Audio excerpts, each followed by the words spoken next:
O presidente da Ucrânia, Zelensky, disse que a Rússia pode invadir novamente via Belarus, levantando especulações sobre um possível ataque a Kiev. Hoje, analisaremos esse tema em detalhes. Confira. O presidente ucraniano Zelensky afirmou que a Rússia tenta envolver Belarus na guerra.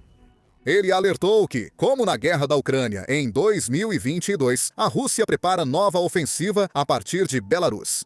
O presidente Zelensky disse que a Rússia pode usar Belarus como base para atacar Chernihiv, Kiev ou países da OTAN. O presidente Zelensky afirmou que a Ucrânia está pronta para responder e já ordenou o reforço da fronteira norte pelas forças armadas ucranianas. Zelensky diz que a Rússia tenta envolver Belarus na guerra e que pode haver nova invasão pelo território bielorrusso. Precisamos observar mais para confirmar o que Zelensky disse. Mas os movimentos de Belarus são incomuns. Segundo a United 24, o presidente Lukashenko afirmou que após uma grande inspeção militar, Belarus mobilizará unidades seletivamente para se preparar para possíveis operações de combate. O presidente Lukashenko também liderou uma reunião sobre o Programa Nacional de Armamentos de Belarus para 2026 a 2030. Na reunião, também trataram de aquisições militares futuras e gastos com defesa. Além disso, notou-se as forças armadas da Belarus construindo posições de artilharia e instalações militares perto da fronteira com a Ucrânia. O mais estranho é que, de repente, em meados de fevereiro de 2026, foi emitida uma ordem para convocar reservistas em toda a região oeste da Belarus. De acordo com relatos vívidos postados nas redes sociais por moradores locais que passaram por essa situação arriscando suas vidas, os residentes que receberam a notificação de convocação das autoridades militares foram obrigados a se apresentar imediatamente, sem ter sequer algumas horas de prazo, sob ordens coercitivas. Pavel Latushko, uma figura central da oposição que acompanha de perto a situação na Belarus, revelou em uma entrevista de emergência à influente emissora ucraniana Kyiv 24 que a velocidade e o método coercitivo da convocação dos reservistas desta vez foram completamente diferentes dos treinamentos de reservistas convencionais realizados no passado. A análise dos casos citados por Pavel Latushko evidencia ainda mais a gravidade da situação. Um dos moradores recebeu inesperadamente uma notificação de convocação às 10 horas da noite e as autoridades militares exigiram que ele se apresentasse obrigatoriamente no centro de treinamento de reservistas, designado até às 8 horas da manhã do dia seguinte. Essas ações irracionais e repentinas de convocação forçada em grande escala estão ocorrendo simultaneamente em várias cidades e vilarejos por toda a região oeste da Bielorrússia. Dizem que as autoridades militares, assim que os reservistas chegam ao centro de treinamento, confiscam à força seus telefones celulares pessoais, bloqueando completamente qualquer comunicação com o exterior. Por causa disso, os moradores presos no centro de treinamento não conseguiram informar as suas famílias para onde estavam indo ou que tipo de treinamento estavam recebendo. A principal suspeita é que, em meados de fevereiro de 2026, quando ocorreu o incidente, não havia treinamento oficial de reservistas planejado pelo exército da Bielorrússia. O fato de terem convocado civis de surpresa durante a noite, justamente quando não havia nenhum cronograma de treinamento regular, é algo muito significativo. O governo da Bielorrússia declarou que foi apenas uma verificação surpresa de prontidão, minimizando a situação.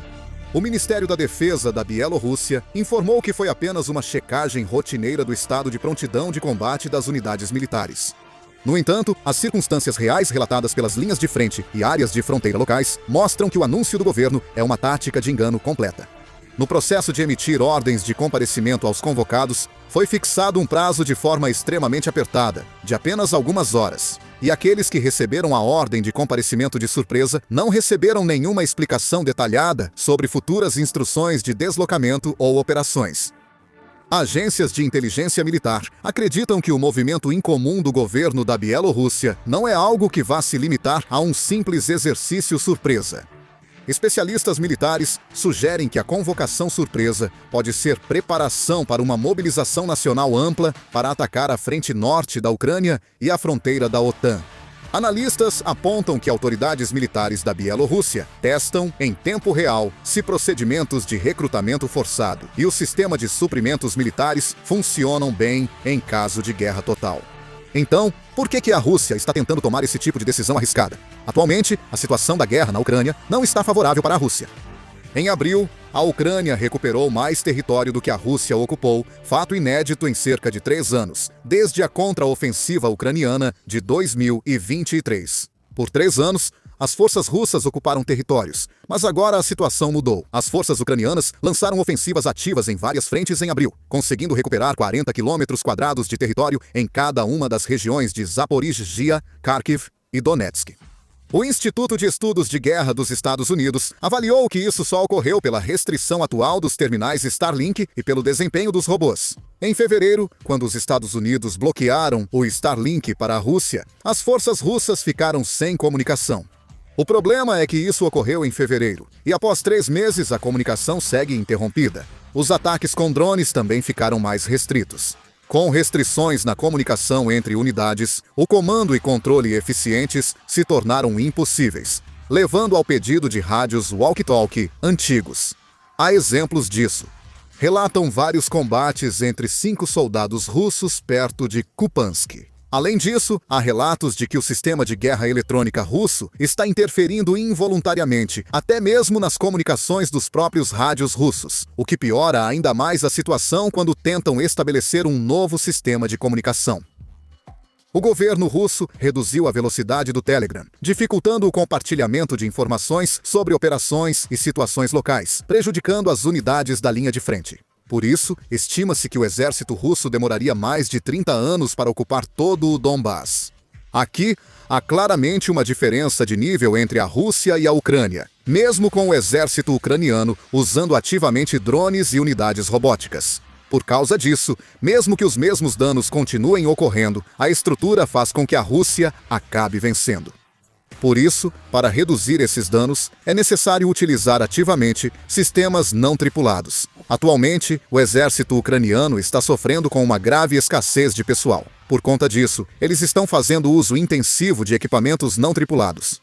No momento, a Ucrânia está utilizando unidades blindadas mistas, tripuladas e não tripuladas, mobilizando um tanque junto com pequenos veículos blindados não tripulados para escolta e ataque simultâneo. Além disso, também estão utilizando drones. Eles estão atacando as forças russas com drones usando joysticks, como se estivessem trabalhando em uma LAN house. Além disso, empresas civis de defesa aérea estão operando torretas de defesa antiaérea não tripuladas nas áreas urbanas, permitindo que as operações sejam conduzidas a partir de centros de comando e controle semelhantes a LAN houses. Inclusive, pela primeira vez na história da humanidade, conseguiram capturar posições russas usando apenas plataformas não tripuladas, ou seja, veículos terrestres não tripulados e drones. O uso de robôs nas unidades cresce gradualmente, sendo empregados em diversas áreas, desde missões logísticas, como fornecimento de munição e evacuação de feridos, até o combate direto. Em especial, no final de 2025, apenas 67 unidades militares utilizavam robôs, mas em março de 2026, esse número aumentou em 100, chegando a 167 unidades. No verão de 2025, prisioneiros de guerra russos foram capturados por robôs não tripulados, um feito inédito na história. As forças ucranianas controlaram remotamente robôs a partir de uma zona segura a dezenas de quilômetros de distância para atacar as posições russas, e os soldados russos, desmoralizados, largaram suas armas e se renderam. Foi o momento em que o tipo de guerra que antes parecia coisa de um futuro distante virou realidade. A alta cúpula das Forças Armadas da Ucrânia está firmemente estabelecendo o ano de 2026 como um ponto de inflexão para uma enorme transformação tecnológica sem precedentes na história das guerras da humanidade. Eles estabeleceram objetivos internos tão radicais e agressivos que chegam a abalar completamente a doutrina militar existente. O principal é um plano de trocar 1/3 da infantaria que atua na linha de frente por sistemas compostos apenas por drones e robôs terrestres autônomos. O Ministério da Defesa da Ucrânia adota essa medida extrema para tentar compensar a falta de tropas devido à guerra prolongada, apostando em tecnologia avançada e sistemas não tripulados. Se esse plano inovador for plenamente implementado no campo de batalha, a proporção de soldados humanos sendo enviados diretamente para trincheiras avançadas e áreas de risco, arriscando suas vidas em combates corpo a corpo, será visivelmente reduzida. Os sistemas não tripulados, projetados para substituir completamente os humanos, foram desenvolvidos para assumir todas as missões mais perigosas e arriscadas do campo de batalha.